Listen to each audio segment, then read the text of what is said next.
Assalamualaikum warahmatullahi wabarakatuh dan salam sejahtera. Hari ini kita akan belajar tingkatan 4, bab 2, peningkatan tamadun, di bawah tajuk kecilnya pendidikan. Baiklah, sebelum cikgu nak mengajar, cikgu nak minta semua guru dan pelajar-pelajar untuk subscribe video cikgu ni agar cikgu boleh menambah lagi tajuk-tajuk yang lain. Di bawah tajuk pendidikan ada 4 tamadun yang akan kita pelajari. Yang pertama, tamadun Cina. Yang kedua, tamadun India. Dan yang ketiga, tamadun Yunani. Dan yang keempat, tamadun Rom. Semuanya kita akan dilihat dalam aspek sumbangan dalam bidang pendidikan. Okey, kita akan lihat satu persatu. Yang pertama, tamadun Cina dahulu. Pendidikan dalam tamadun Cina kita dapat lihat dalam 4 aspek. Yang pertama, matlamat pendidikan tamadun Cina. Yang kedua, 3 tahap pendidikan. Yang ketiga, 3 tahap peperiksaan juga. Dan yang keempat, peperiksaan dijalankan dengan ketat. Okey, kita lihat yang pertama dahulu, matlamat. Matlamat pendidikan dalam tamadun Cina adalah untuk lulus peperiksaan awam kerajaan dan menjadi pegawai kerajaan. Apa matlamat pendidikan dalam tamadun Cina? Lulus peperiksaan awam dan menjadi pegawai kerajaan. Ingatlah, ada berapa matlamat pendidikan dalam tamadun Cina? Ada 2 matlamat. Lulus peperiksaan awam dan menjadi pegawai kerajaan. Okey, seterusnya kita lihat pendidikan tamadun Cina ada 3 tahap. Yang pertama, tahap rendah, iaitu pendidikan rendah. Di peringkat rendah, para pelajar diajar suruh menghafal 9 kitab suci tanpa memahami maksudnya. Hafal je 9 kitab suci. Habis pendidikan rendah, masuk tahap pendidikan menengah. Di pendidikan menengah, tumpuan diberikan terhadap sastra dan karangan. Habis hafal di peringkat rendah, hafal 9 kitab suci, masuk menengah, belajar sastra dan karangan. Habis tahap menengah, masuk kepada tahap yang ketiga, iaitu pendidikan tinggi. Pendidikan tinggi, mereka belajar tentang cara menterjemah buku suci. Jadi semua ada berapa tahap pendidikan? 3 tahap. Sama macam kita ni, iaitu tahap pendidikan rendah, menengah dengan tinggi. Rendah mereka belajar tentang apa? Menghafal 9 kitab suci tanpa memahami maksudnya. Menengah belajar tentang apa? Belajar tentang sastra dan karangan. Dan tinggi belajar tentang apa? Menterjemah kitab suci. Okey, seterusnya kita lihat 3 tahap peperiksaan.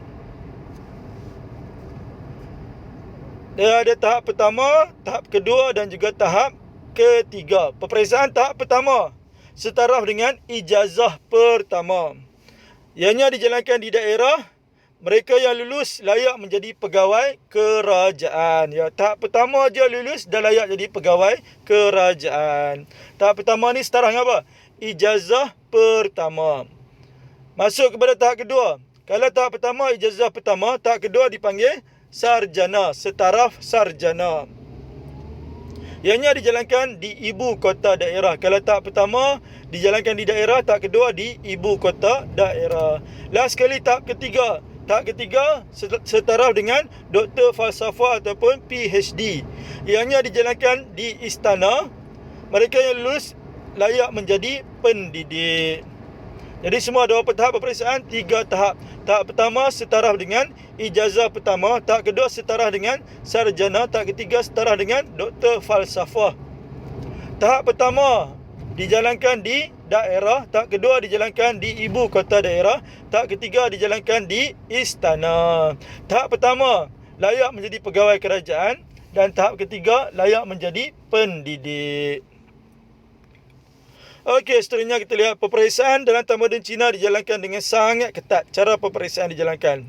Peperiksaan dijalankan di dalam bilik khas. Calon dikurung selama 3 hari untuk menulis jawapan. Calon dikurung berapa hari? 3 hari.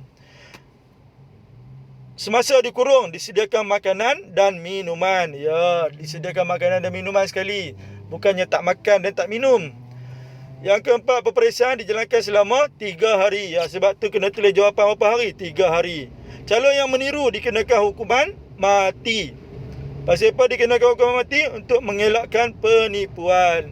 Selain itu, untuk mengelakkan penipuan juga, pemeriksa dikurung sebelum tiba hari peperiksaan. Jadi, dua-dua pihak dikurung. Calon pun dikurung, pemeriksa pun dikurung. Pasal apa pemeriksa dikurung? Untuk mengelakkan penipuan. Pasal apa calon pula dikurung? calon dikurung untuk menulis jawapan. Selama berapa hari? 3 hari. Calon mati dah waktu dikurung? Tak, disediakan makanan dan minuman. Jadi formula untuk peperiksaan, cara peperiksaan dijalankan dalam tamadun Cina ialah baju kurung mak tijah. Baju kurung siapa? Baju kurung mak tijah. Baju merujuk pada bilik bersama pada huruf B di depan, iaitu bilik khas. Kurung merujuk pada dikurung, iaitu calon dikurung selama 3 hari untuk menulis jawapan. Mak merujuk pada makanan, disediakan makanan dan minuman. Tijah, tijah merujuk pada 3 benda. Tijah yang pertama merujuk pada 3. Tijah yang kedua tiru bersama pada huruf TI. Dan tijah yang ketiga tipu. Untuk mengelakkan penipuan, pemeriksa dikurung sebelum tiba hari peperiksaan. Jadi tijah tu merujuk apa perkara? 3 perkara. T yang pertama 3 hari. T yang kedua tiru dikenakan hukuman mati. Dan T yang ketiga tipu. Untuk mengelakkan penipuan, pemeriksa dikurung sebelum tiba hari peperiksaan. Jadi apa formula untuk peperiksaan dijalankan dengan ketat ataupun cara peperiksaan dijalankan dalam tamadun Cina? Baju kurung mak tijah. Baju tu merujuk pada bilik khas. Kurung tu merujuk pada calon dikurung. Siapa yang dikurung? Calon dikurung selama 3 hari untuk menulis jawapan. Mak tu merujuk pada makanan dan minuman disediakan. Tijah tu merujuk apa perkara? 3 perkara. T yang pertama 3 hari peperiksaan dijalankan. Tijah yang kedua, tiru dikenakan hukuman mati. Tijah yang ketiga adalah tipu. Untuk mengelakkan penipuan, pemeriksa dikurung sebelum tiba hari peperiksaan. Okey, seterusnya kita lihat pendidikan dalam tamadun India. Kita lihat dalam 2 aspek, iaitu matlamat dengan perkembangan sistem pendidikan dalam tamadun India. Okey, matlamat pendidikan tamadun India adalah untuk menjadi Brahmin. Nak jadi Brahmin kena hafal semua kitab suci termasuk kitab Veda. Kitab Veda ada 3 perkara di dalamnya. Yang pertama mantra, yang kedua peraturan ritual dan yang ketiga lagu-lagu agama. Ingatlah, tujuan pendidikan dalam tamadun India adalah untuk menjadi Brahmin. Kalau tamadun Cina tadi tujuan pendidikan untuk jadi apa? Untuk jadi pegawai kerajaan. Selain itu juga tujuan pendidikan dia adalah untuk menyediakan manusia menghadapi hari selepas mati. Yang ketiga menghapuskan buta huruf. Yang keempat, menambah ilmu. Yang kelima, mendapat jawatan dalam pemerintahan. Yang keenam, meningkatkan ilmu sains. Yang ketujuh, mengamalkan nilai-nilai murni. Yang ke-8, hidup sempurna. Untuk matlamat pendidikan dalam tamadun India ni, ingat 4 perkara pun dah cukup dah. Yang pertama, ingat nak jadi apa? Jadi Brahmin. Kalau tamadun Cina jadi pegawai kerajaan, tamadun India nak jadi apa? Nak jadi Brahmin.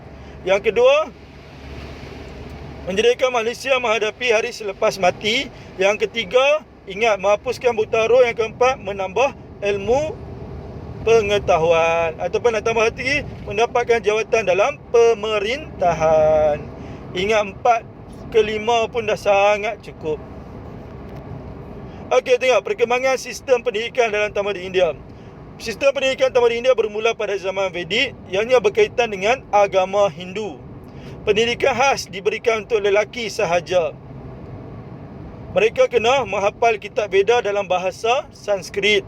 Kalau lelaki diberi pendidikan, perempuan tidak diberikan pendidikan. Lepas dah hafal kitab Veda dalam bahasa Sanskrit, mereka sambung pelajaran ke mana? Ke pendidikan tinggi, iaitu Kolej Brahmin. Habis Kolej Brahmin masuk ke universiti. Habis kolej masuk ke mana? Masuk ke universiti, iaitu Universiti Nalanda.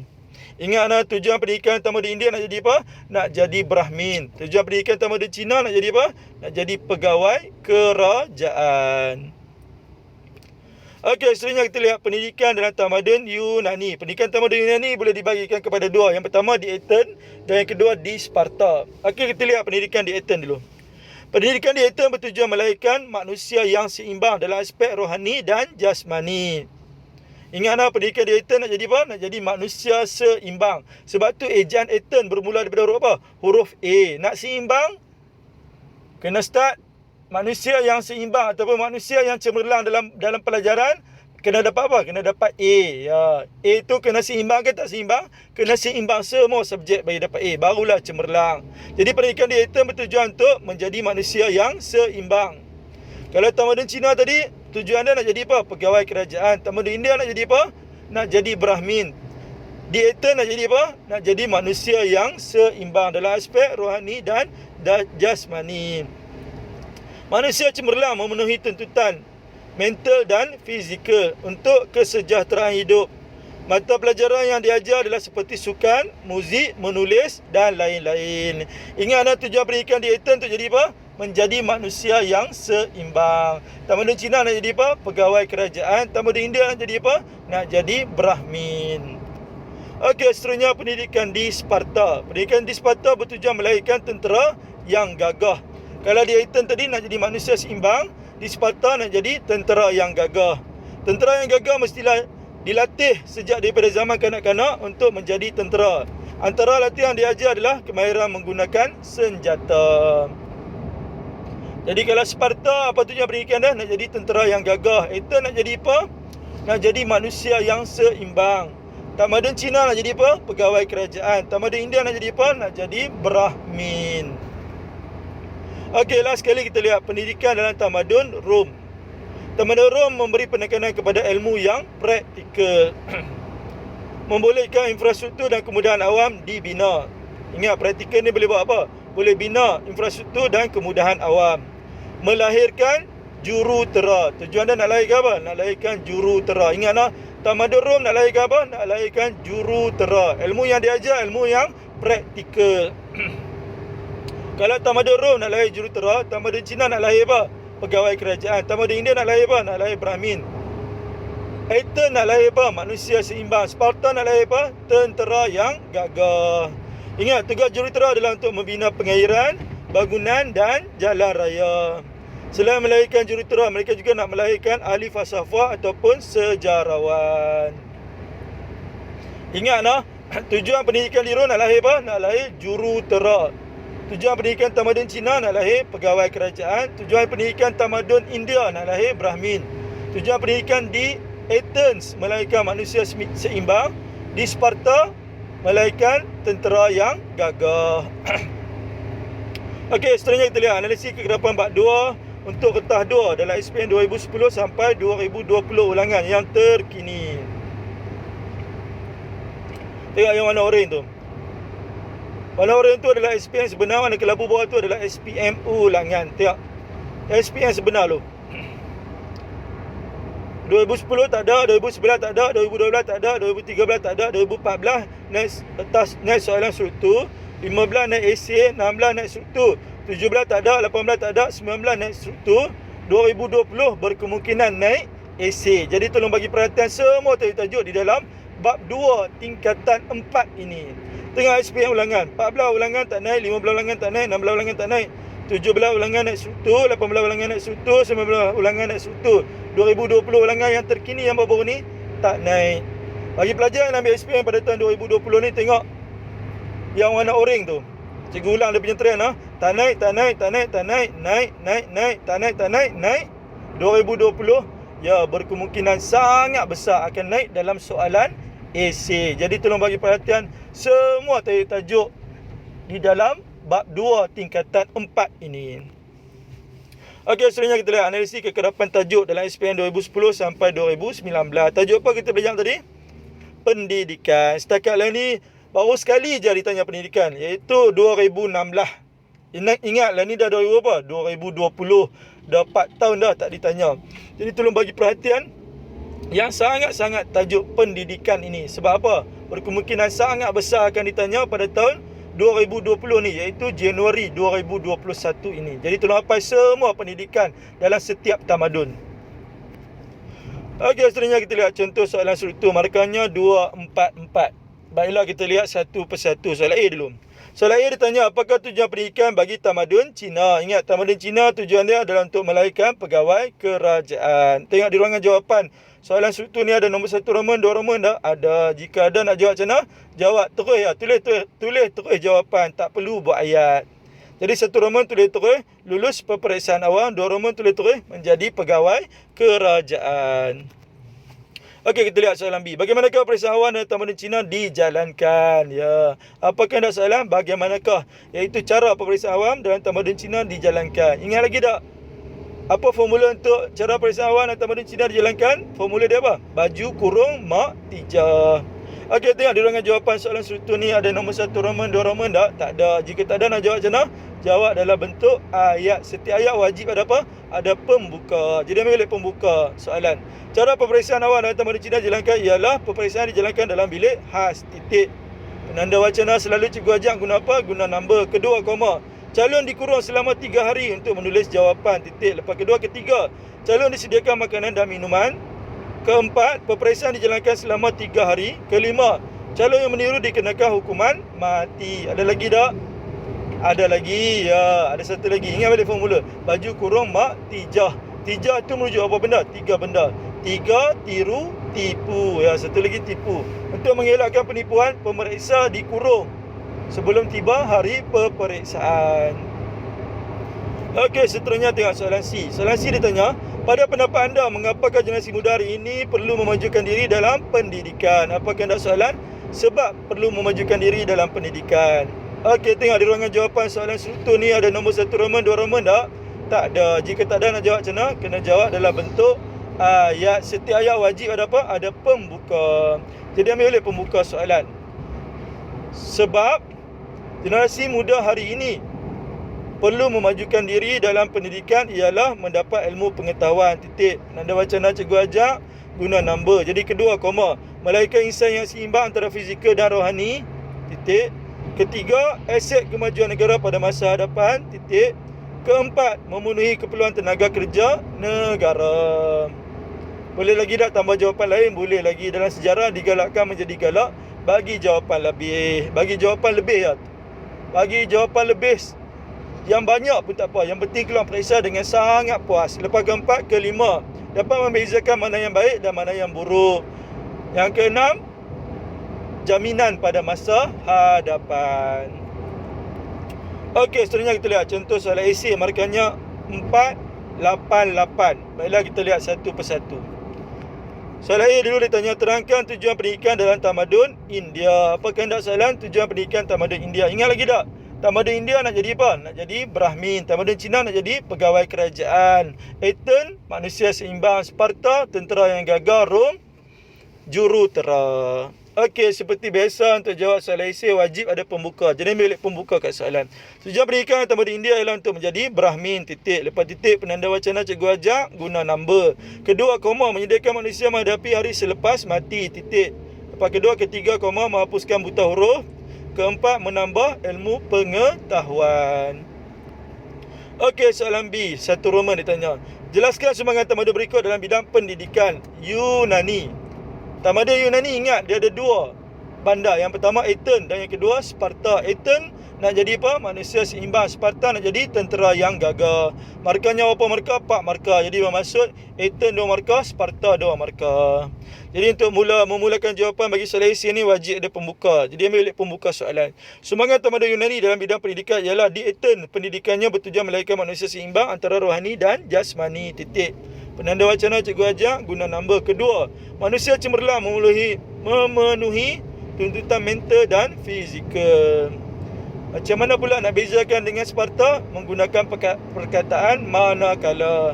Manakala pendidikan di Sparta pula bertujuan melahirkan tentera yang gagah. Titik. Lepas titik, penanda wacana cikgu ajak guna number. Kedua, koma, kanak-kanak dilatih sejak dari kecil untuk menjadi tentera. Apa latihan diberi? Latihan menggunakan senjata. Okey, tengok B2 Roman. Sumbangan tamadun berikut dalam bidang pendidikan iaitu Rom. Ingat lagi tak? Rom nak jadi apa? Nak jadi jurutera. Athens nak jadi manusia seimbang. Sparta nak jadi tentera yang gagah. Tamadun Cina nak jadi pegawai kerajaan. Tamadun India nak jadi Brahmin. Okey, seperti biasa untuk jawab soalan esei wajib ada pembuka. Jadi ambil pembuka dahulu. Sumbangan tamadun Rom dalam bidang pendidikan ialah memberi penekanan kepada ilmu yang praktikal. Hal ini bagi membolehkan infrastruktur dan kemudahan awam dibina. Tujuannya untuk melahirkan jurutera yang dapat membina pengairan, bangunan dan jalan raya. Okey, last sekali soalan kebat. Ditanya, sekiranya anda Menteri Pendidikan Malaysia, apakah langkah yang perlu dilakukan untuk memantapkan sistem pendidikan negara? Apa kehendak soalan? Langkah memantapkan sistem pendidikan negara. Okey, seperti biasa soalan esei wajib ada pembuka. Jadi ambil balik pembuka sebelum nak jawab. Langkah yang perlu dilakukan untuk memantapkan sistem pendidikan negara ialah membangunkan prasarana pendidikan bertaraf dunia. Titik. Contohnya menyediakan makmal ICT di semua sekolah seluruh negara. Hal ini agar dapat membolehkan guru-guru dan pelajar mengakses internet untuk mencari bahan pengajaran dan pembelajaran dengan mudah. Kesannya menjadikan PMP lebih berkesan dan dapat menarik minat pelajar untuk lebih menguasai sesuatu subjek tersebut. Untuk soalan kebat ni yang cikgu ajak mesti ada 4 perkara. Yang pertama ada isi. Yang kedua ada huraian. Huraian bermula perkataan hal ini. Yang ketiga kena ada contoh. Dan yang terakhir kena ada kesan. Okey, untuk memulakan isi yang kedua, cikgu ajak penanda wacana yang kena guna penanda wacana apa? Guna number. Jadi langkah kedua ialah membuka peluang pendidikan tinggi kepada tenaga pendidik. Contohnya, Kementerian Pendidikan Malaysia memperkenalkan khusus pensiswazaan guru sekolah rendah ataupun PGSR untuk semua guru sekolah rendah menyambut pelajaran ke peringkat sarjana muda di universiti-universiti awam negara. Huraiannya, ini dapat meningkatkan lagi kualiti pengajaran dan tahap pendidikan guru-guru di Malaysia. Kesannya, dapat memotivasikan guru untuk dapat mengajar dengan lebih semangat dan menambah mutu PNP guru dalam mengajar pelbagai subjek di sekolah. Okey, akhirnya cikgu nak menyampaikan berita gembira kepada pelajar yang nak ambil SPM pada tahun 2020 ni, iaitu Januari 2021 ni, iaitu buku poket formula tingkatan 4 dan buku poket formula tingkatan 5. Di dalamnya mengandungi tajuk-tajuk sport sebagaimana dalam buku teks tingkatan 4 ada 10 bab dan buku teks tingkatan 5 ada 9 bab. Setiap bab ada tajuk-tajuk sport yang tersendiri. Harga bagi sebuah buku hanya RM1 saja. Sesiapa yang nak mendapatkan kedua-dua buah buku memerlukan berapa ringgit? Memerlukan hanya RM2 sahaja. Jadi sesiapa yang berminat boleh WhatsApp Syazri di nombor 0173752909. Okey, sekian. Hanya itu saja daripada cikgu untuk hari ini. Kita jumpa lagi dalam kelas sejarah yang seterusnya. Sekian, wabillahi taufiq wal hidayah. Assalamualaikum warahmatullahi wabarakatuh.